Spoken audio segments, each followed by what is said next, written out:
Hailey, and today is Bookmas Day 6, so we're going to be talking about our 6 worst reads of 2016. So don't forget, if you're participating in Bookmas, to hashtag Bookmas or Bookmas 2016 and tag me in it so I can see it, and you may be featured in my next video. I'm saying it really fast because this is the 6th time that I've said it, so I think you guys get the point by now. So when I say worst books, I don't mean that these are bad books and that no one should read them and they should just stop printing. I don't mean anything like that. I just mean that they're good books, but they just weren't my favorite. So they were my least favorite reads of the year. So don't feel personally offended if I don't like it. And I know a lot of people hate this disclaimer, but you know what? I don't want to deal with the comments, so that's why I'm saying it. But yeah, without further ado, let's just get into the books that I did not like in 2016. So the first one is one that I had to read for class, and it was honestly the worst thing that has ever happened to me. The worst book that I've read for class by far, and it was The Coming Race by Edward Bull Lytton.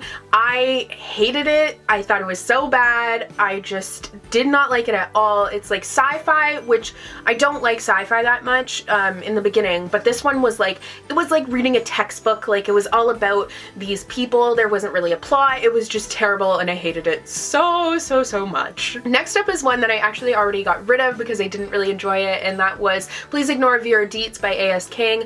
I did not like the characters. I didn't like the story. I didn't care for anything about it. I thought that the writing style was really quirky and interesting, and it was something like that a lot of other people would enjoy, but I'm not a huge fan of that quirky writing style. It just doesn't do much for me. So I just didn't really end up enjoying it. I thought the whole concept was very weird, but at the same time, I can see why people would enjoy it. It was not for me. Next up is The Retribution of Mara Dyer by Michelle Hodkin. I finally decided to finish the Mara Dyer trilogy, and I wish that it had just been the Mara Dyer duology for me, because this just did nothing for me. It didn't add to the story. It became a completely different story than it was in the first 2 books. So it just wasn't cohesive. I didn't really care for the characters because I didn't see my favorite characters. It was just very weird, and I was not a fan, and for me, it's the Mara Dyer duology. Next up is The Siren by Kiera Cass.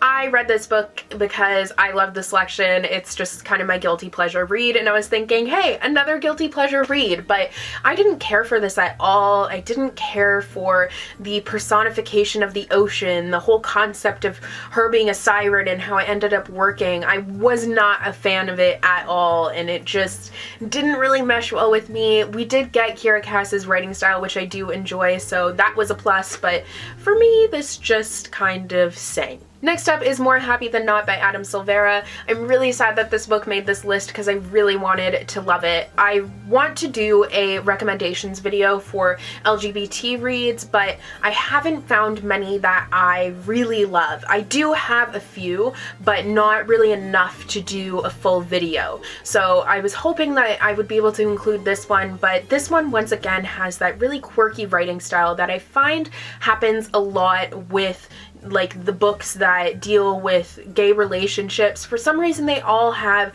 this really weird writing style. I don't even know how to describe it, so I just can't really enjoy them that much, which is really sad because I really do want to have more LGBT recommendations for you. But this one reminded me of Aristotle and Dante Discover the Secrets of the Universe, and I didn't really like that book, so I didn't end up liking this one. So I'm going to give Simon versus the Homo Sapiens Agenda a try because I've heard that that one's really good, so I'm hoping that I'll like that one, but this one for me just didn't do it. But this is one that I definitely can see why a lot of people really enjoyed it, because it did have like the bones for a really good story, and I liked that part of it. I liked the characters and the relationship. I just didn't really care for the writing style. And the final book on this list is Harry Potter and the Cursed Child by J.K. Rowling. This book is not really a book, it's a script, but I just think, like, I know when I did my review, people are like, well, you can't judge it based on a book, you have to go and see the play. Well, they released the book, so I'm judging it on the book. I think the play would be fantastic, but I think that this just, I don't like thinking about it. I like to pretend it didn't happen because it kind of taints my love of the original series. I just felt like it didn't match the rest of it, and to me this is not canon. It's just a thing that happened, and I just like to forget about it. So Yeah, I know a lot of people really enjoyed it though, which I'm glad, because then you get more Harry Potter and it kind of satiates your desire for Harry Potter, but it wasn't for me. So those were my top 6 worst reads of 2016. I hate talking badly about books because I know people get so mad and it's just very annoying, but recognize that my opinion is my opinion. You're entitled to your opinion. If you love a book that I hate, that's fine. If you hate a book that I love, that's fine too. I don't care. You do you, I'ma do me.